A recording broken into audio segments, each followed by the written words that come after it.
प्यारे बच्चों, आज हम आपको संस्कृत भाषा के विषय में बताएंगे। संस्कृत जो आपके लिए नया सब्जेक्ट है।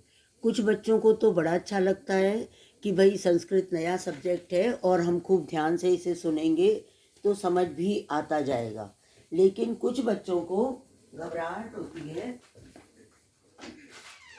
कि संस्कृत जैसे नए विषय को हमें कैसे समझना है, हमें समझ में आएगा या नहीं आएगा। इसको लेकर कई बच्चों के मन में ये उथल पुथल मची रहती है कि कैसे हम इसे याद करेंगे। ये तो बड़ी कठिन भाषा होती है, क्योंकि आप अपनी मम्मी, दादी, नानी से कई बार संस्कृत के श्लोक सुनते हो, कभी कुछ सुनते हो, तो आपके मन में भी होता है कि हमें भी संस्कृत आनी चाहिए। तो जब 5th स्टैंडर्ड में संस्कृत आती है तो कुछ बच्चों में बहुत उत्साह होता है कि अब हम भी अपने प्राचीन ग्रंथों को पढ़ सकेंगे। और आपको ये तो पता ही है कि संस्कृत हमारी सबसे प्राचीनतम भाषा है। हिंदी की जननी कहा जाता है इसे। जननी का पर्यायवाची आपने पढ़ा हुआ है। जननी मीन्स माता। तो ये संस्कृत से ही हिंदी उत्पन्न हुई है, इसीलिए संस्कृत भाषा को हिंदी की जननी कहा जाता है। तो जो हमारे जितने भी प्राचीन ग्रंथ हैं वो संस्कृत भाषा में हैं। जैसे वेदों का नाम आपने सुना हुआ है। हमारे प्राचीनतम ग्रंथ क्या हैं? वेद, ऋग्वेद, यजुर्वेद, सामवेद, अथर्ववेद, ये सब भी संस्कृत भाषा में हैं और फिर इनका हिंदी में भी अनुवाद किया हुआ है। तो ये सब पढ़ने के लिए, ज्ञान प्राप्त करने के लिए हमें संस्कृत भाषा जाननी बहुत अधिक जरूरी है। तो हमने अभी दिव्यम पुस्तक चुनी है जो आपकी प्रवेशिका है, क्लास 5th के लिए ही है। और इसके पहले चैप्टर से हम आपको समझाना शुरू करते हैं कि संस्कृत सीखने के लिए हमें सबसे पहले क्या क्या सीखना है।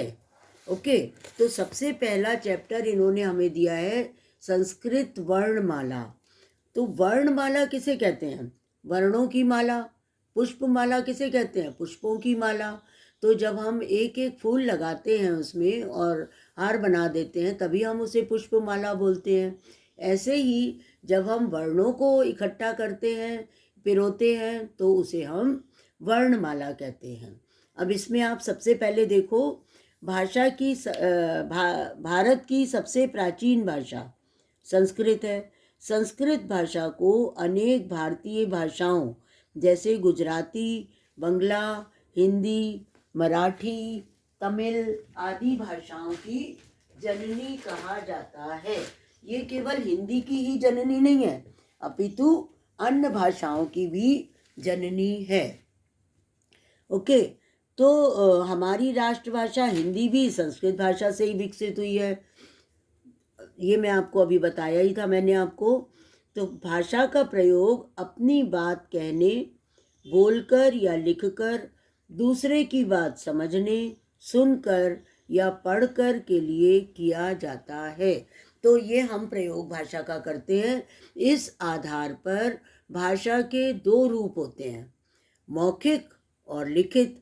अब आप कहोगे कि मौखिक भाषा क्या हुई?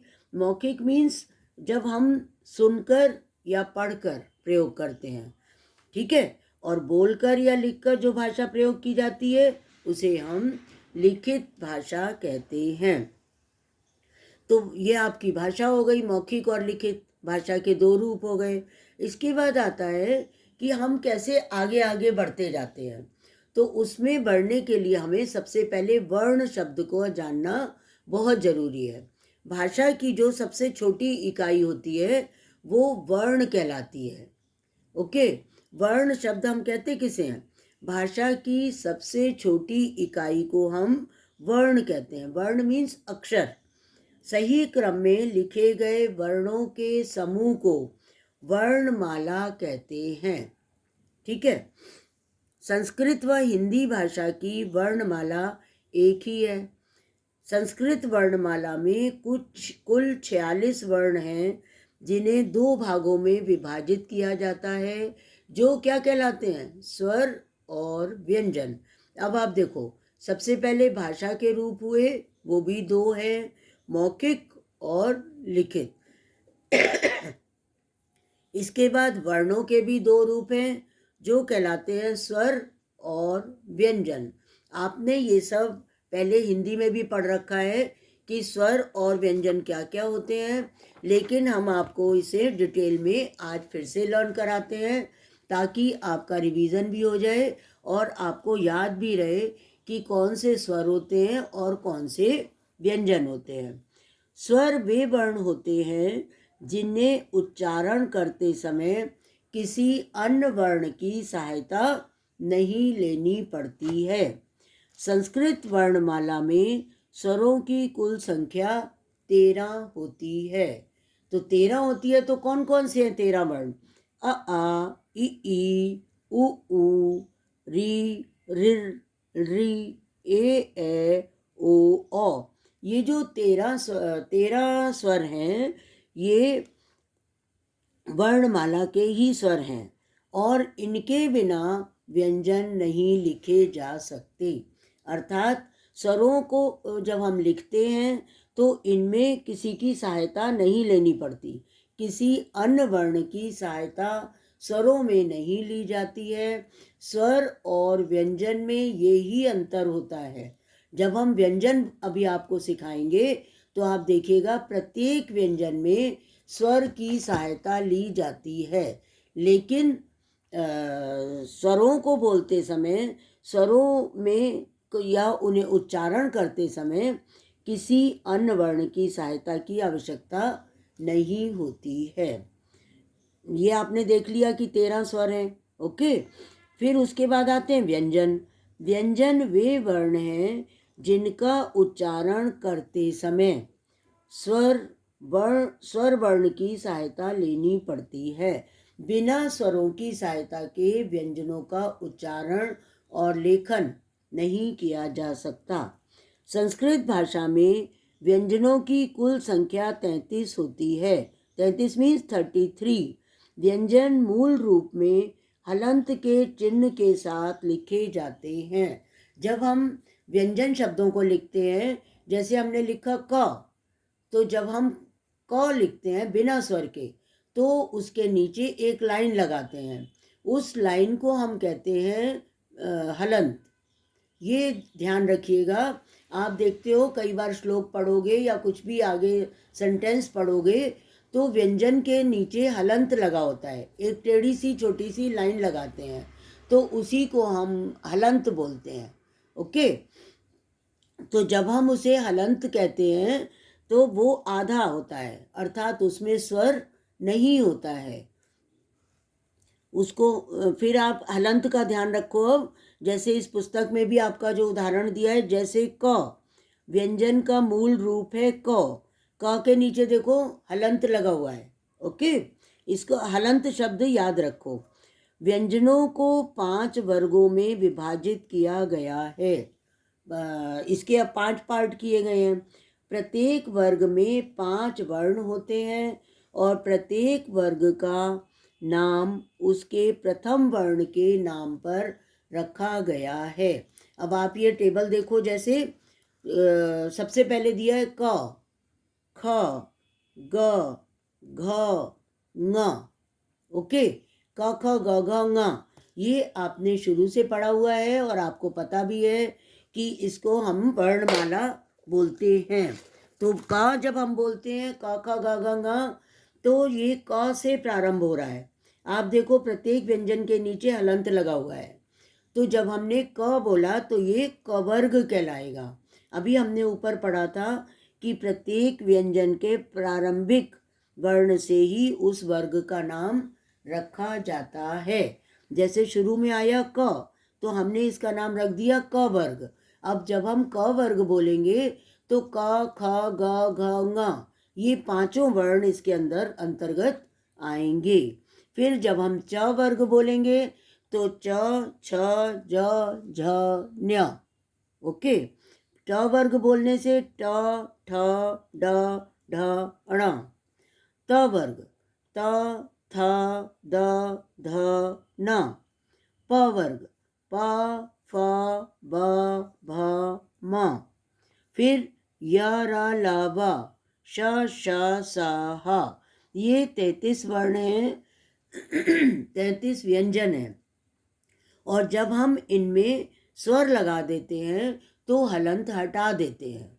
ओके, जैसे क हमने लिखा तो क में जब हमने अ नहीं लगाया तो हम इसके नीचे हलंत लगाएंगे, और जब हम इसमें हलंत हटा देंगे तो ये पूर्ण व्यंजन क कहलाएगा।